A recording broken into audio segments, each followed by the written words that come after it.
Hey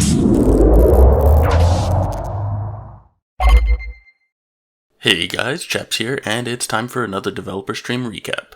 You all seemed to enjoy the format last week, so I'll keep with that for now. I also want to give a heads up that later today at 2:15 Eastern Time, we'll have our next community discussion stream. Neon and I will be joined by Dana and Michael to discuss PvE stuff. Make sure you stop by to check it out. Anyways, back to last night's stream. Dana was joined by Andy McKenzie, who is one of TC's lead designers, and of particular importance when it comes to questions that we have about player progression. So sit back, relax, and enjoy the recap. Re-ups. What are you doing? Why are people unhappy with me? So the re-up curve, are you making any adjustments to it? Yeah, so we're working on it right now. It's going to be a feature. It is a feature for the next operation. I can't reveal too much about it, but I can say that we have something very special in terms of rewards planned for you guys. I really hope it's something nice for the rewards. I mean, yeah, the XP curve certainly needs to be reworked, but another big aspect is that re-ups just don't seem rewarding. We better have some nice re-up rewards coming soon. For those of you that don't know, we announced, I don't know if you even saw this, Andy, we announced that we have Game Pass Ultimate perks. So if you're a Game Pass Ultimate member, you get perks just for playing the game. I know that there's a few people that have posted that there are some issues around claiming that. That is a system that sort of exists outside of Gears of War. So maybe reach out to the folks on Xbox Game Pass and see what's going on with them. I don't have an answer for you guys for right now. I see that they're not showing. I understand that, but that is not controlled by us. That's controlled by the Xbox Game Pass. Well, I no longer have Game Pass Ultimate, so I'm SOL. But I know many of you have it, so grab yourself some skins, boost, and whatever other fancy stuff comes with it. The sticky thing that people are talking about, we believe we've identified what the bug is. We think it's connected to people that are playing on Defaulternate. We've identified it, and now we're just testing it to make sure that that is what we believe it is. PvE. We announced a bunch of changes in the patch notes prior to the last title update going out regarding PvE changes. Those didn't make it due to a localization issue. Localization is the different languages inside of the game, so those are hard-coded. So we're looking at to see if that's something that requires an update, and if so, what is the timing for said update for us to make those changes. So as it stands right now, I would assume that PvE is going to stay in its current format for the time being. I find it odd that they took all the way until Thursday, a full 48 hours after the patch went out, before they acknowledged this. It's fine that they waited until the blog post to give the more detailed explanation, but why not a quick acknowledgement sooner? Even just a quick, hey, for those wondering about the engineer perks, we ran into an issue and they aren't active. We'll let you know when we have more to share. And I'd say the same thing goes for everything on Tuesday. The communication around that was just piss poor. I know they had a lot going on, but the fans, aka their customers, were confused and questioning a lot of things. A simple bear with us would have gone a long way, and it wasn't until later that night when we were calling them out that they actually did just that. Man, it just really makes them look bad. Why was the rarity modified for some skins? And that happened with Op 4. Right, yeah. So the rarity event was actually a part of our summit. We've talked about the summit a lot. It's a big milestone in the story of development of Gears 5. So as part of the MP Summit process, we looked at our content and our rules and our guidelines for how we create content, and we wanted to reimagine them in a way that means we can provide clearer value for the content that we ship. And that resulted in a couple items, maybe I don't want to put a number on it, but it was more than a couple. A good few items jumped up in rarity, and then a couple came down in rarity. And it was really just kind of like us hitting the reset button a little bit on how we create content so that we can be clearer with it and release more badass stuff in the future. We changed the Tour of Duty rewards. So you're responsible for Tour of Duty. So the Tour of Duty rewards initially used to have content inside of them in terms of stuff you could earn. So if you went and completed one medal group, you would go and earn a character in Operation 1, or a weapon skin, or a variety of things like that. Why did we move away from that to just the reward being Gears coins? For the medal groups. For the medal groups, yeah.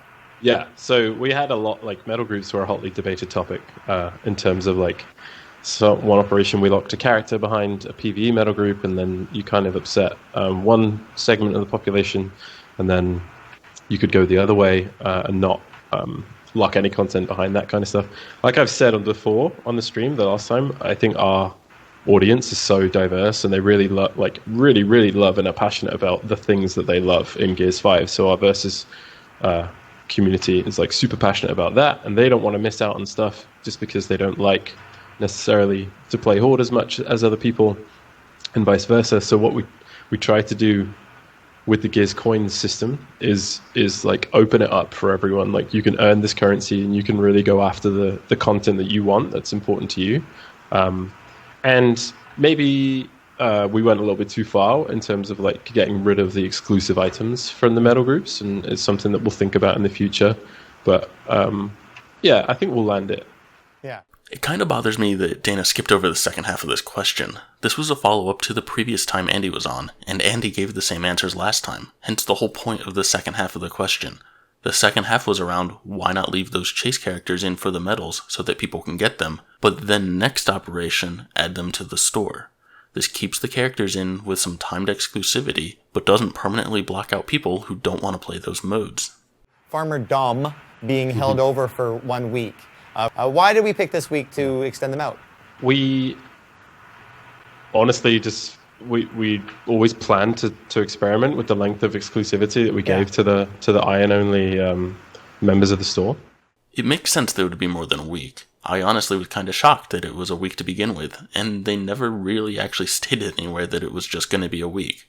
Remember, the Coalition needs to make money, aka sell iron. If purchasing these skins with iron wasn't really worth it, clearly something needed to change. Fans were fairly happy with the newer character prices. What drove you to make the latest character $15? And I'm quoting here, this basically reneged the apparently hearing the feedback that had store moving away from the high prices at launch. Can you talk a little bit about Karn, what was our thinking, and really kind of why that how that $15 fits? And I think this is more important. How does that $15 fit in the current ecosystem of Gears 5? So when we repriced everything, we obviously repriced all the stuff at the same time. So we actually lowered prices for some other parts of the store, and then the legendary prices were increased for Iron. But that was hand in hand with the introduction of Gears coins. Right. And what we wanted to do there is give people the earnable opportunity to unlock anything in the store. Like after a couple weeks, you'll be able to earn it for free just by playing the game. Right. Using Gears coins, right? So that's really the beauty of that system. It kind of allows us to restructure the prices of the Iron Store because we know that it's going to be available for all players in a short amount of time. Yeah, so we're not necessarily excluding like any. If a price point, regardless of what it is, doesn't make you feel comfortable, our intention was to make the store feel more for everyone, so that you rewarded not just for time played as well. If you wanted content, you had multiple paths of getting it. Oh, this one is interesting. The new store is nice, but it doesn't seem super user friendly in terms of navigation and finding items. Are we going to revamp it a little bit? Yeah. I'd say so. Again, I don't want to be that's a fair one. The one that's breaking news on the features, but yeah, we're looking at the usability of the store. Yeah. There's a team working on it. Yeah, please. It's pretty bad right now. It needs a pretty decent overhaul. The 100,000 kills MP achievement. Yeah. So I did some quick math that sort of, because math is, let's be honest, not my skill set, got me in trouble. So with my 100 kills an hour rate, which is sort of what is based on my skill, that's 1,000 hours, aka 40 plus days of playtime. Does that feel excessive to you? So yeah, these achievements that are a little bit more grindy, when we looked at the data, we kind of balanced these so that the top players should be hitting these milestones before our next anniversary. So there are some really, really top players in the game that have already completed these. It's in the thousands, some of them are in the hundreds, but it's not outside of reach. Like, these were designed to be huge milestone achievements for those players that like pour a ton of time into the game. Not everyone's going to get every achievement. I think that's just the way it works. So with the math of 100 kills per hour, aka 1,000 hours for the achievement, and them saying that they think it's achievable by the next anniversary, that's over 19 hours per week if you were to start now. But I guess it's retroactive, so let's say it's closer to 10 hours per week. At first, that may not seem like much for some of the hardcore players, but then you realize, wait, that's 10 hours per week of playing PvP, and it's 10 hours a week of just playing King of the Hill in PvP and trying to be efficient with your kills. If you're the type of player who likes to play Gridiron or Guardian, or maybe you split time between various modes and even play some PvE now and again, then yeah, this isn't too reasonable. Hey, you even have your TCA partners telling you that it's excessive. I think that might be a red flag there, guys. So this is something that Liam said, so I'm just going to read this question here. So in the past, Liam mentioned how he believes it's perfectly healthy for a game to have an achievable max level with various players at that level. I think this sort of speaks to the re-up and such. Why does TC insist on having an absurd leveling curve to make the cap relatively unattainable? Why not have XP levels use a similar system to Tour of Duty where there's a max level, but you're able to keep repeating it? I think we may have addressed that a little bit with the re-up. Yeah. But do you want to talk maybe philosophically about the idea of motivations for gamers and leveling and stuff? I think it's different in various different games, but for Gears 5, we definitely decided that we wanted it to be a representation of everything, every second that you've spent in the game through different channels, but it's definitely representative of the time that you've poured into the game. So we wouldn't necessarily want to cap that out. And like I said earlier, that there was a shift in the philosophy around the time of the MP Summit, where maybe previously we were like, not necessarily trying to prolong it, but there was a drastic increase because the modeling of the behavior that we thought we would see was actually slightly lower. Like players played an awful lot more than we thought, and so we made some adjustments.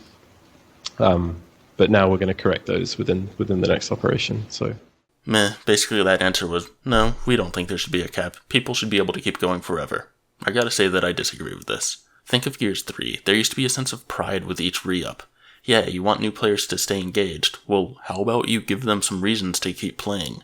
Keep adding new unlocks, keep adding new challenges. Maybe once a certain percentage of players hit that max rank, you can add a new batch of re-ups. I'm just gonna strongly disagree with their philosophy around this right now. So PvE is most enjoyable when you're able to play with a variety of skill levels, and as well as on higher difficulties. I think you want to play with friends. You and I may be different skill levels, but we want to kind of make it challenging for you and challenging for me at the same time. With this in mind, why was the system designed to take so long to acquire for a player to earn the necessary cards to fully experience the mode? In other words, they basically said, why not have the mechanic-based unlocks come at a relatively quick rate and leave the more aesthetic rewards as the chase items. I'm doing air quotes, but you can't see me. As the chase items for higher levels. Okay. So I can speak to the leveling system within PvE. I just want to make it clear, Michael Shannon is the lead on the gameplay stuff and the mechanics. We did work together as part of a team, me, Michael, and Seb, throughout like the life of development before launch to work on this system. But basically, the way that the PvE cards system works is that the way that you can play a class evolves over time. Like you can only take 5 cards into a game, and the way that you play that class is going to evolve as you level up. So instead of just giving you everything all at one time, we actually took a more scripted and like careful approach and said like, oh, we want you to experience this bit first, like these combinations in the early game, and then we want these combinations to come in a little bit later, and then as the challenge that you face as players get more comfortable and you start adding mutators and end up going for masters, that's when you start to unlock the cards that are going to help you with that. So it's really like trying to balance the game. The highest level answer I can give you is like trying to balance the game. The difficulty that players were going to face when they drop into Horde, drop into Escape, was matched up with how long we felt that it should take for those higher level, like more rewarding cards and mechanics to come in. So I think that there's maybe 2 bits of feedback. One is that it can take a little bit too long to get into the meat of a character and unlock enough cards to like truly play the class, which is totally fair feedback, and we can take that on board. And the other thing is maybe some of the more interesting mechanics like within cards could be shifted further forward. But that's probably a question for Mike Shannon. Well, and funny enough, later today we'll be chatting with Michael. I'll see if we can bring it up then. Do you want to talk about maybe the approach towards ranked rewards? Are you happy with where they are? Do you see them changing? Anything you want to go around that? So our first shot at rank rewards for Up 4 for the new rank system was really aligned with our philosophy of not trying to lock too much content behind the rewards. So we didn't want to throw like entire weapon skin sets behind there. We wanted it to be a very carefully selected piece of content that players can recognize and be like, oh, that person is a badass in this game mode because they're holding the Master's Torque Bow, for example. The good news is the system is like very flexible, that we could add more rewards to it as we go on. Like I'm having conversations with Jonathan Taylor, the PvP lead, quite often about rank rewards, and it's definitely top of his mind. Like he's always talking to me about it as well. So yeah, I would say if you have feedback around the rank rewards, definitely make yourself heard on the various channels. Like the intention is not to drip feed. The intention is to reward people for the effort they put forward. Is there anything else that people should be excited without spoiling anything? Do we have anything else planned for the anniversary? I just want to say yes. Okay. and not add anything. Yeah. Because I don't know if I can. So. I will. I will say this. You can. There are no more characters coming. So if you're expecting more content from a character standpoint, I want to diminish that level of expectation immediately. And I'll tell you this right now, there's not a new map coming either. So the one that we hear a lot about is the win a match of free-for-all. That's hard. Yeah. So that is tough, yeah. I'm glad you bring it up because I am actually in my other tab working on a balancing pass for Operation Objectives. Okay.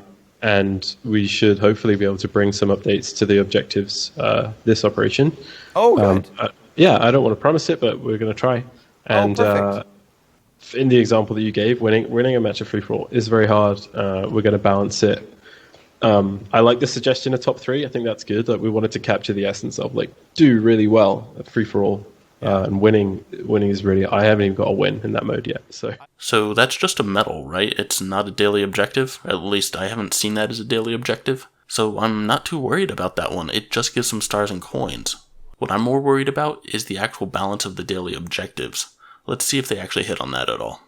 The medals seem less meaningful now that they don't have any real rewards, which we talked about. Why not have the medals and other parts act as a timed exclusive system? You know, is that something that we could do, or would you want to go and have some people maybe feedback on some medals as well? Two things, yeah. We'll take feedback on medals just in the same way that we would with objectives. Unfortunately, we can't really update medals. It's not super fair to everyone to tweak medals in the middle of an operation, but we will make adjustments if there are real problems. But always taking feedback for future medals. Yeah. And the other thing about timed exclusives, that's actually how we've been working with our event medal groups. Right. You know, some of the content for Christmas, some of the content that we'll do for like St. Patrick's Day, that kind of stuff. It drops into the game in a medal group, and then you have to complete, and then that stuff becomes exclusive content that you only could have gotten if you were there at the time. Well, first off, I'm glad that they hit the follow-up to that previous question, but my main concern here is that Andy didn't really seem to understand the context of timed exclusive. By this, we're not talking about exclusives that are only available for a certain amount of time, like that silly holiday stuff. We're talking about content that you can earn, and you get timed exclusivity to it, and then it becomes more publicly available at a later date. I think this is the perfect solution to the medal debacle that's being discussed. Daily objectives are obtainable in private matches for PvE, which allows players to easily boost them, but we can't do it in PvP. Which I don't know. Like, so let's talk about two things. How do we feel about people boosting in private lobbies, and then what about why wouldn't we open that up for PvE as well, or PvP, I should say? In PvP, well, the distinction there is that with PvE, you are going up against the challenge that we as game designers have created for you, right? And that's why we allow it. We know we've got like a heavy private lobby community for PvE that people like to tweak and like change different mutators and play different maps that we aren't necessarily matchmaking on. So we wanted to give those people the ability to make to make progress towards their tour of duty on the PvE side. But in PvP, it's far too easy to just like boost on that. You can just plug in a second controller and make progress without really any challenge, you know? Yeah.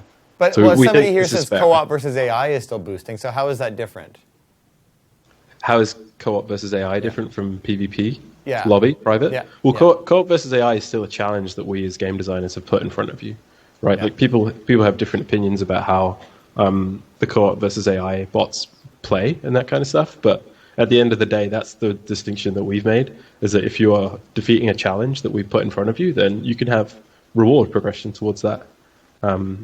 Now, I know that, and John Taylor has spoken to me about this, that we do also have a group of players that like to play private lobby versus matches as well, and like organize playing the game modes that they want to play with friends and that kind of thing. And me and him are investigating different ways, me and John are investigating different ways to reward those players somehow as well. But unfortunately, it's just too easy to game the system by plugging in a second controller and like ruining like the balance of tour of duty. So, yeah. So the fact that they're looking into how they can reward people who play private matches is cool. But Andy's answer about why daily challenges aren't available in private PvP kind of makes me question if he really understands what's going on. Like, seriously, 90% of the daily objectives I can load into private PvE and complete in less than a few minutes, even seconds on some of them. He says they can't control what people do in private PvP, and that's true, but it's only taking me 30 seconds to complete a 3-star challenge for an all modes or a PvE only thing. Why the hell would it be any different if I just boosted it in PvP? I get their intention, and on paper it may sound good, but anyone actually playing the game realizes how far from their ideal this actually is. Can we get a ribbon collection so we can see what ribbons we own? Hey, Serve. Yeah, that's a good question. That conversation's happening at the moment within the design group to talk about War Journal and making a bit more space for players to explore like their achievements within the game that aren't just like tour of duty, for example. So yeah, we're talking about that. I'm guessing it won't be until like Operation 6 or 7 thing, but yeah, hopefully we get a War Journal in the future. Also, can we just appreciate the fact that we're guessing it's going to be a year and a half after the game launched that we're finally getting something that used to be kind of standard for the games. Can you add a matchmaking zone feature where you can pick where we play? Can't find matches in Australia. We had that in Gears 4 at the very beginning, and what ended up happening is we got lots of people complaining about getting put into lobbies with people with 300 or 400 ping. What ends up going on is what is tolerable ping for one person is not tolerable ping for another one. We do have a tolerable ping rating that we allow people to search in, so we don't lock into regions. What we do is lock into ping. This is very important, and I don't think people really understand this. No, the game does not allow you to select your region, but that does not, I repeat, does not mean that you are region locked. The game has a certain ping level, let's use 250 as a made-up value. You can match anywhere in the world from any region as long as your ping is below that value. So no, adding a region selection wouldn't help you. All that would do is force you to search in that new region. But if your ping isn't good enough, you still won't find a match. Why don't we have VidMaster style achievements? This goes back to the Halo ones. Do you remember the VidMaster achievements? I don't know. I believe the VidMaster achievements, and I'm sure someone's going to correct me in the chat as I get this wrong, because I probably will. The VidMaster achievements were, I believe if you did something, you unlock something else, I believe, is how it works. But I could be wrong, and I'm hoping somebody, maybe TC Sarah can Google VidMaster achievements and give me a quick overview of what they are. Yeah, the VidMasters unlock stuff, but that's not the point. They were something difficult that were used to show your proficiency in the game. Usually it was something fun, but most importantly, many of them were challenging. Like, really challenging. And I'm talking about something you do once and you're super proud of it. I'm not talking about challenging in the sense that you need to do some menial task 100,000 times. In Gears 4, we resulted to making our own VidMaster style challenges. We did Horde on Insane with all soldiers on Lift and spent no money in the Fabricator, all in the same run. Oh, and the Iron Man Co-op Hardcore achievement that Gears 4 had, that's actually a pretty good example of a VidMaster style thing as well. Things like this across various aspects of the game would be really nice to see. After some people unlock purchases, they have to restart the game. Is that like a thing? Like, do you know why that's a thing, or is that a thing that is aware of, or that we're aware it's of? really it's quite.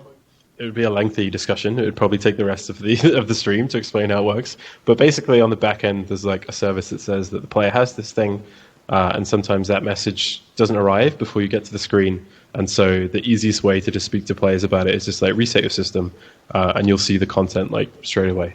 So whilst it's not the best experience every single time, but at least we have a reliable way to speak about how to make sure that you can get the content.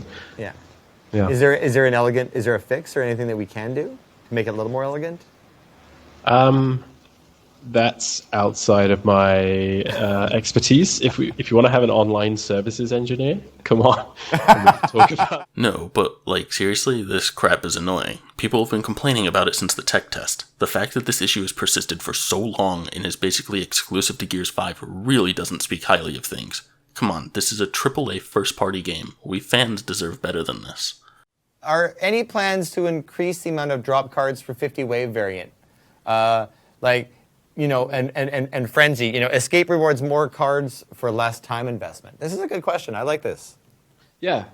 So the focus shifted to Frenzy, obviously, when that came out. We wanted to make that like a super intense, like action-packed experience, including the rewards. So the rewards are a little bit juicier for when you play Frenzy, but me and Michael Shannon, who's the PvE lead, are talking about the rewards for 50 Way Forward. Is the non-stacking of rewards in Escape intentional? Beforehand, when we had content mapped for the rewards leaderboards in Escape, if you got the top 1%, you would also get the top 5 and top 10 and top 50% rewards. But with the introduction of Gears coins to those rewards, it's not set up to do that. Yeah. Embry asks, can we have blue cards and above exclusive to Masters? It's very, discouraging to get a large amount of greens for huge difficulty and time investment. Yeah, so we recently tweaked I think they're talking about the skill card drops. We recently tweaked those to be more rewarding. We'll definitely look at that. We haven't talked about it for a couple of weeks, but we'll get the data out and we'll look at that. I don't think making it exclusive to blue and above is necessarily the right call, but there certainly needs to be some kind of balance changes. Glad to hear they're looking at it. It's about just before the stream was that we've seen reports of some Tour of Duty balancing stuff not balancing, progression for Tour of Duty objectives not showing up in the scoreboard menu. Mm-hmm. So we are aware of it and we've tracked it, and we once you hit the end of the match, the post-match screen, you will see the progression. There's just a little bug with it not updating in the match. Yeah. So nobody's losing progression, it's just showing up later. Yeah. I hope they fix this soon. I get that I'm not losing progression, but the fact that I can't see my progress is kind of irritating. Also, the fact that it works sometimes and not other times makes it an inconsistent experience. Again, we have some expectations from a AAA game. Big Bird, did they mention what was going on in Gears 3 yet? That has been flagged, and I thought it had been taken care of. So I've kicked off another ticket again just to sort of see where we are, because it was something that we thought was. We know that there's been a few issues around that, so we have to reset something or whatever it is. We got flagged with that. So this might be a UI thing. Escape leaderboards have been bi-weekly since Operation 2 and tri-weekly since Operation 4. Yet it still counts down for weekly rewards that are not given out weekly. Is that just a UI thing, or are we changing that, or is the team aware of that? Are we thinking about it, or what? Yeah, that's a bug. Shocker. Is there any chance we can see all the skins appear in the customization menu so we can see what we're missing? I think what we tried to do with the essentials section of the store is like give people that space to go and look at like the vast array of content that's in the game that is available. That was our approach, because we wanted you to be able to unlock it if you wanted it. Like it sucks to see something in a game and be like, oh, how do I unlock that? And we did have that problem, and we feel like we fixed it with the essentials section, or the permanent collection that we have in the store. So that space is where you should go if you want to like browse the content.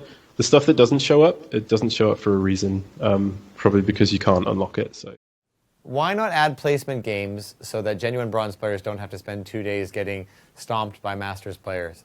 With Operation 5, there's going to be a feature added that's going to have so that where you finished off in Op 4, this is a planned feature. It's not 100%.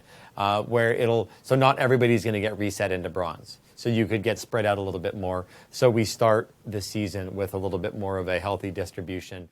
Like I said last week, we need to suffer an Op 4 at the beginning, but it should hopefully lead to something better in the long run. Is there a mail where I can send suggestions for weapon skins design and more for the game?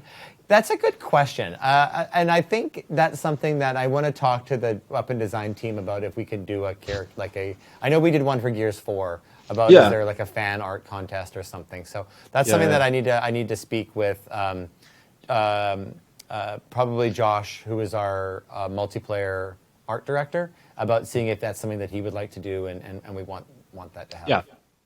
There is a stream tomorrow, I want to say 11:15 Pacific time, with the Tac-Com folks. I believe Michael Shannon and myself are going to make an appearance. We're going to talk a little bit about PvE. So if you got nothing to do, make sure you go and pop by and ask questions there.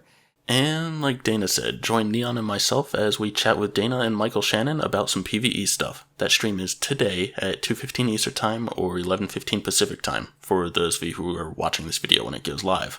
I hope to see all of you there, and as usual, hit that like and subscribe button if you enjoy these recaps. Thanks for watching, everyone, and I will catch you on Twitch shortly. See ya.